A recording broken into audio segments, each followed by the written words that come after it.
संसार में सबसे दुर्लभ भगवान के प्रेम करके हम सबको प्राप्त हो, ऐसा भगवान से प्रार्थना अर्चना करते हुए आज के सत्र आगे बढ़ेंगे।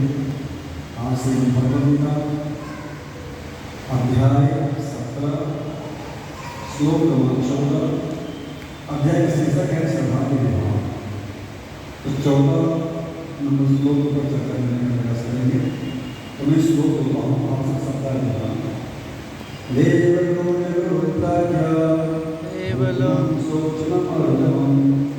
ब्रह्मचर्यं अहिंसं च शरीरं तप उच्यते।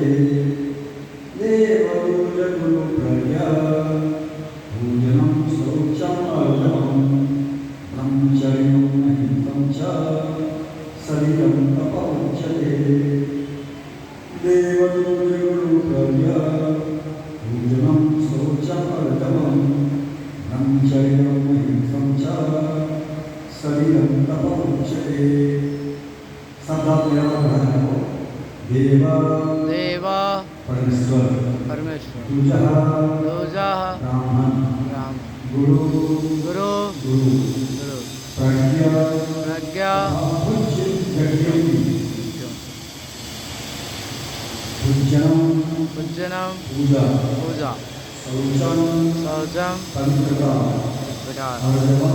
अर्जनम ब्रह्मचर्यम ब्रह्मचर्यम ब्रह्मचार्य अहिंसा अहिंसा अहिंसा अहिंसा च भी शरीरम शरीरम शारीरिक संबंधी तपः तपस्या तपस्या उच्यते कहलाता है।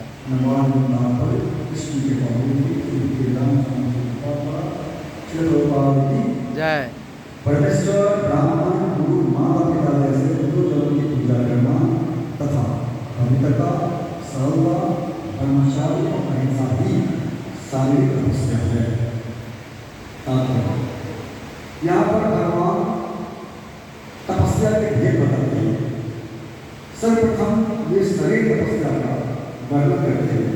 मनुष्य को चाहिए कि ईश्वर या देवों योग्य ईश्वर या देवों योग्य ब्राह्मण गुरु तथा माता पिता जैसे गुरुजनों या वैदिक ज्ञान में पारंगत व्यक्ति को प्रणाम करे या प्रणाम करना सीखे।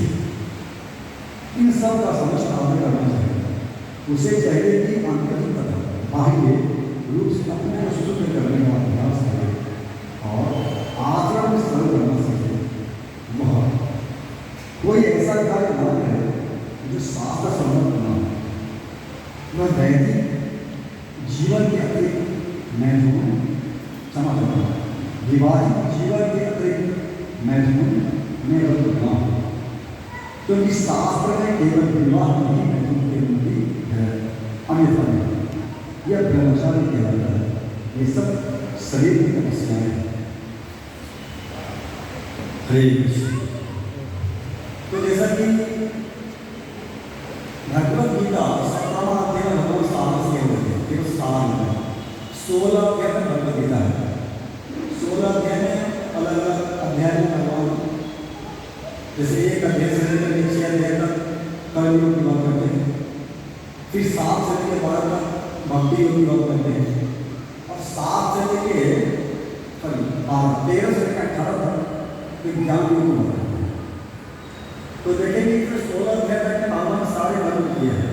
17वां अध्याय है वो साधन। इसमें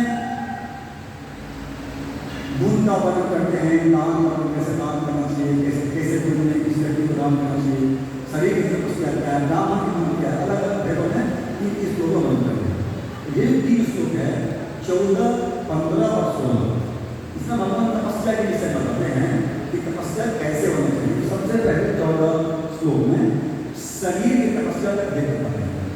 इस शरीर तपस्या का क्या कैसे होना चाहिए, क्या क्या शरीर तपस्या में क्या क्या होता है, तो उस विषय में जानने का प्रयास करेंगे। सबसे पहले कहते हैं शरीर तपस्या में क्या होता है, तो कहते हैं परमेश्वर। तो परमेश्वर क्या होता है, भगवान परम नियंत्रण, परम कंट्रोल, सुप्रीम पावर लॉर्ड है ना। तो परमेश्वर क्या करना, पूजा करना, भगवान की पूजा करना। तो ये कहते हैं संसार में इस ब्रह्मांड को चलाने के लिए, अनंत कोटि ब्रह्मांड को चलाने के लिए 33 कोटि देवी देवता है, जैसे हम सब सुने होंगे जानते हैं। तो 33 कोटि देवी देवता को पूजा करने में जाएंगे संभव नहीं है। इसीलिए सारे देवताओं को अधिष्ठता भगवान विष्णु है। अगर व्यक्ति भगवान विष्णु की पूजा कर लिया तो सारे देवताओं की पूजा हो जाएगी। जैसे आप तुलसी महारानी है, अगर मैं एक एक पत्ती में जल देने का प्रयास करूँ तो संभव नहीं है, लेकिन अगर जल में मूल में अगर जल डालूँ तो सारे पत्ते टेढ़े सब में अपने आप स्वतः उसमें पावर आ जाएगा। उसी प्रकार से सारे देवताओं के अधिष्ठ देव कौन है? भगवान विष्णु या कृष्ण। तो भगवान विष्णु या कृष्ण की अगर पूजा करिए सारे देवताओं की पूजा करें। जैसे उदाहरण मान लीजिए भूख लगता है, 2 दिन से काफी व्यक्ति है, बहुत भूख लगा है, तो क्या करेंगे? मुंह चाहेगा कि पेट में खाना मारा के हाथ को ऐसा खाना कर लेगा, आँख खा लेगा, नाम दबा लेगा, तो उससे उसकी नजर नहीं आएगा। लेकिन वही भोजन अगर वो हाथ से निकाल कर मुंह में डालेंगे, पेट में जाएगा, तो पूरे समय इंद्रियाँ सारी इंद्रियाँ हमारी फिर से पावर आ जाएगा, शक्ति आ जाएगी। उसी प्रकार से जैसे भोजन को वापस पेट में डालने सारी इंद्रियाँ में शक्ति आ जाएगा, जैसे वृष्टि जल में सिंचन करने से पूरे दाल पत्ते टेढ़ी फूल फल सभी में पोषण आ जाएंगे। उसी प्रकार से भगवान विष्णु या कृष्ण अधिष्ठता देव है, सबके अच्छे उनकी पूजा करके सारे देवताओं की पूजा का फल प्राप्त होगा। दूसरा कहते हैं ब्राह्मण। अब यहाँ पे ब्राह्मण सब बताते दूज और योग्य ब्राह्मण, यहाँ पे क्या बता रहे हैं? ब्राह्मण। तो जन्म से तो संसार में बहुत ब्राह्मण होते हैं, पर जैसा मैं उदाहरण दूं, मान लीजिए व्यक्ति इंजीनियर है ना, इंजीनियर है, तो इंजीनियर है, उन्होंने पढ़ाई किया है, डिग्री प्राप्त किया है, लेकिन उनके बेटा जो है उसको इंजीनियर बोलेगा क्या? उसको इंजीनियर कहा जा सकता है? नहीं कहा जा सकता। इंजीनियर तब बनेगा जब वो अपने पिता से डिग्री प्राप्त करें। उसी प्रकार से जब हम ब्राह्मण कुल में जन्म लिए हैं, तो ब्राह्मण मेरे पिता ब्राह्मण थे, अब मैं अगर ब्राह्मण कुल में जन्म लिया तो मैं भी ब्राह्मण ही बन जाऊँगा। उस ब्राह्मण के कर्म के जो मेरे पिता कर्म करते थे, ब्राह्मण कर्म में वचन याचन करना, मटन पालन करना, यज्ञ करना, यज्ञ कराना, दान देना, ये सब जब गुण हमें आ रहे 9 प्रकार गुण हैं, ये गुण जब हमें आ जाएंगे तब ब्राह्मण है। जैसे साफ में कहा गया जन्मना शुद्ध जाएगा, जन्म से हम माता के गर्भ से जन्म लेते हैं तो सभी लोग शुद्ध होते हैं, जन्मना शुद्ध जब शुद्ध होते हैं, लेकिन संस्कार उच्चते। लेकिन अगर कोई ब्राह्मण कुल में जन्म लिया तो संस्कार किया जाता है। जैसे हमारे जीवन में 14 प्रकार के संस्कार होते हैं, है ना? दरबार संस्कार होते हैं, फिर चूल्हा में संस्कार होते हैं, फिर नाम के संस्कार होते हैं, फिर कर्म के संस्कार होते हैं, फिर बाप से मुंडन संस्कार होता है, फिर प्रेम संस्कार होता है, अनेकों संस्कार होता है, विवाह संस्कार होता है, मरना संस्कार होता है। तो संस्कार दूज उच्चते, जब उन्हें यज्ञ करके ब्राह्मणों के द्वारा उन्हें यज्ञों पवित्र प्रदान किया जाता है तब जाकर दूज बनते हैं। दूज यानी दूसरा जन्म, दूसरा जन्म हो गया। अब यज्ञों पर भी धारण करके वेद पठार वेद विप्र, जब भी यज्ञों पर भी धारण करते हैं गुरुकुल में, तब वो गुरुकुल में जाकर के शास्त्रों का वेदों का अध्ययन करते हैं और भगवान को जानते हैं। तो वेद पठार वेद विप्र ब्रह्म जानाति ब्राह्मण, जो वेद शास्त्रों पढ़ करके ब्रह्म को जानने लगता है, भगवान को जानने लगता है, उससे ब्राह्मण है। तो कहने का तात्पर्य ऐसे है, भगवान यहाँ पे कह रहे हैं कि जो योग्य ब्राह्मण की पूजा करना। अब मान लो शास्त्र में हमें ये बताता है सभी व्यक्ति को सम्मान करना चाहिए, सभी को आदर करना चाहिए, सभी को प्रणाम करना चाहिए।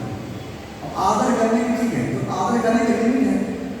जैसे कि वैष्णव है, अपने दूसरे प्रणाम करें, उनको गले भी लगा सकते हैं, अगर अपने समतुल्य हैं, माता है, अपने घर पर प्रणाम दूर से करना चाहिए, लेकिन अब शेर है, उसको भी जीवात्मा है, उसको प्रणाम करना चाहिए। अब अगर मित्र वजह से गले लगाते हैं, शेर को भी गले लगा देंगे, क्या होगा? खा जाएगा, है ना? तो ये लिमिट दिया गया है हर व्यक्ति के लिए, कितना उसके योग्य है, कितना करना चाहिए। इस प्रकार से यहाँ पर कहा गया है योग्य ब्राह्मण जो भगवान को जानने वाला हो, ब्रह्म को जानने वाला हो, तो शास्त्रों में निष्णात हो, ऐसे ब्राह्मण की समुचित आदर करना। फिर तीसरा कहते हैं गुरु। अब गुरु का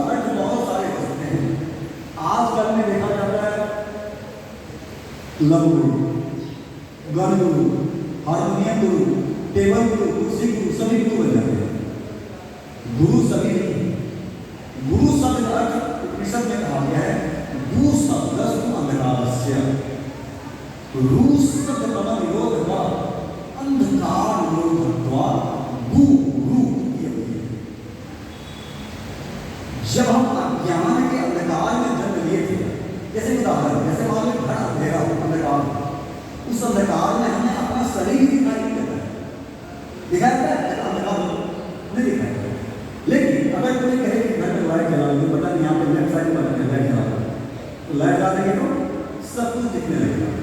उसी प्रकार से जब हम माता के गर्भ से जन्म लेते हैं तो अज्ञान के अंधकार में कुछ पता नहीं होता, लेकिन गुरु हमें अपने ज्ञान के द्वारा, अपने ज्ञान के प्रकाश से, अपने ज्ञान के प्रकाश से हमारे अंधकार को दूर करते हैं। तो उसे कहते हैं भू शब्द अंधकार, हमारा अंधकार। अंधकार क्या है? अविद्या का अंधकार। मैं कौन हूँ, कहाँ से आया हूँ, मुझे क्या करना चाहिए, मेरा लक्ष्य क्या है, मैं कैसे संसार से बाहर निकल सकता हूँ, संसार दुख में क्यों भोग रहा हूँ।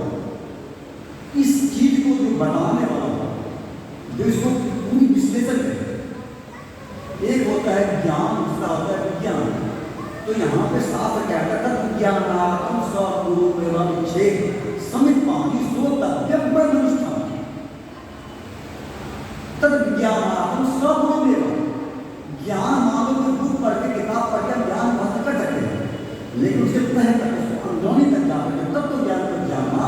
ये जो उसमें पारंगत होंगे गुरु, वही बता सकते हैं। किताब पढ़ ले तो पढ़ के निकल जाए, लेकिन उस किताब के तब तो ज्ञान क्या है, ये जो सब पारंगत है वही बता सकते हैं। इसलिए उस विज्ञान, ज्ञान तो जान लेंगे, लेकिन विज्ञान जानने के लिए तद विज्ञानात्म स्वरूप गुरु के शरण में जाना चाहिए, जो उसमें पारंगत है। तब क्या करेंगे? तब विज्ञान से समित पानी श्रोतव्यम ब्रह्मनिष्ठम। जो शास्त्रों में नितांत हो, जो शास्त्र में पटु हो, जो भगवान में निष्ठा रखता हो, ऐसे व्यक्ति गुरु कहा गया है। तो अपने ज्ञान रूपी चक्षु से अपने शिष्यों को अंधकार को दूर करना। ऐसे गुरु हैं जो साल में एक बार आते हैं, गुरु शिष्य के धन तो हर लेते हैं, चल रहे हैं, एक साल के बाद दिखाई देते। इसे गुरु नहीं कहते। गुरु होते अपने ज्ञान रूपी प्रकाश से अपने शिष्यों को अज्ञान का अंधकार को हरण करें और प्रकाश करें, उससे कहते हैं। तीसरा कहते हैं माता पिता। तो माता पिता हम सब जानते ही हैं, माता पिता कई प्रकार के होते हैं। जन्म लेने वाले माता पिता होते हैं, पालने वाले माता पिता होते हैं, गौ माता होते हैं, पृथ्वी माता होते हैं, आय कई प्रकार के माता होते हैं। तो यहाँ पे कहते हैं माता पिता क्या करना चाहिए, समुचित पूजा करना सीखना चाहिए माता पिता की। ये दुर्लभ शरीर हमें प्राप्त हुआ है, इस दुर्लभ शरीर के माध्यम मेरे माता पिता हैं। माता पिता के माध्यम से ही मुझे शरीर प्राप्त हुआ है। एक दूसरा, एक माता पिता अपने संतान को पालने के लिए कुछ नहीं करते, अपने जीवन के सारे खुशी अपने पुत्र के संतान को मिला रहे हैं। सभी लोग जो माता पिता होगा अपने पुत्रों को पालने के लिए खुद ठंडी में रह करके अपने संतान के ऊपर चादर लगाते हैं, खुद भूखे रह करके अपने संतान को भोजन लगाते हैं, उनके लिए सारे कष्टों को देते हैं। ऐसे माता पिता को आदर करना चाहिए। पर आजकल ऐसे लोग भी हैं जो माता पिता का अत्यंत सम्मान करते हैं, पर आज वैदिक कल्चर होने के कारण पाश्चात्य देश का वो कल्चर है, उसे हमारे भारत में भी देखा जाता है कि माता पिता को, जब एक माता पिता 4 संतान को पाल पोष में बड़ा करते हैं, यदि 4 संतान मिलकर माता पिता को पाल पोष नहीं करते हैं, तो शास्त्र भगवान यहाँ पे कह रहे हैं कि गुरु माता पिता की क्या करनी चाहिए, सेवा। आगे पूजा करें।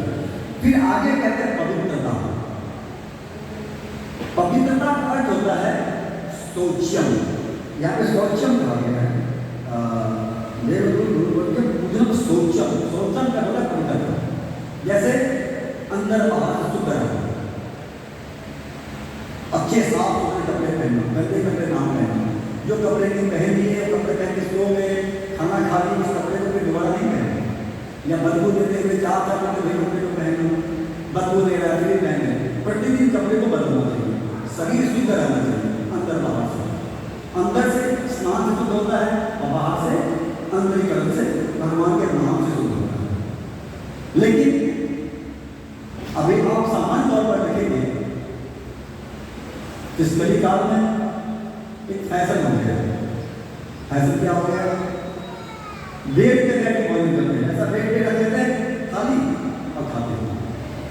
ये तो ठीक है, रास्ते में चल रहे हैं बड़ा बहुत खाते हुए चलते रहते हैं। या फिर कई लोग को देखो डब्बे खाने का जो डब्बा लंच होता है उसको अपने बैग में रखते हैं, कहीं टाइम का खाए डब्बा बंद किए फिर किसी बैग में डाल दिए तब दिए चल दिए।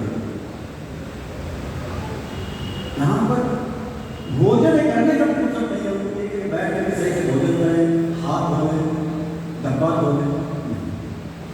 इससे क्या होता है? शरीर विनाश, शुद्धता नहीं है। शरीर शुद्धता नहीं होगा, अनेक प्रकार की बीमारी आएंगी, अनेक प्रकार के गलत आत्माएं हमारे पर अटैक करेंगे, शरीर शुद्धि होगा, बहुत सारे दुर्गुण आ सकते हैं। और जब व्यक्ति शुद्ध व्यक्ति है, हमेशा शौच है, शुद्धता है, उसे कोई बाहरी शक्ति अटैक नहीं करेगा। अगर किसी व्यक्ति को आत्मा अगर परेशान करता है, मान लो प्रेत कोई भूत किसी वसाया होता है, निश्चित रूप से शरीर अशुद्ध होने के बाद भी उसको अटैक करता है। अगर शरीर शुद्ध हो, शुद्धता में हमेशा रहे, उसके ऊपर कभी नहीं होगी। एक माताएं शुद्धता में रहे, बाल बांध के रखें, कभी कोई बुरा आत्मा उसको प्रवेश नहीं कर सकता। लेकिन आजकल फैशन है बाल को भी चलना, जब बाल खुला रहेगा तो उसको अटैक करेगा। परफ्यूम लगाना, सेंट लगाना, अलग अलग, शरीर शुद्ध नहीं है लेकिन फैशन नहीं है। जब प्रभु जी लोग जो भी है, किसी का नाम नहीं लाना, शुद्धता हमारे जीवन में अत्यंत महत्वपूर्ण है। पर ये शुद्धता जो है वो देखा जाता है कि देख देख के लोग बिगड़ गए। तो ऐसा भगवान जी हम मना करें, पवित्रता जो है अत्यंत। फिर कहते हैं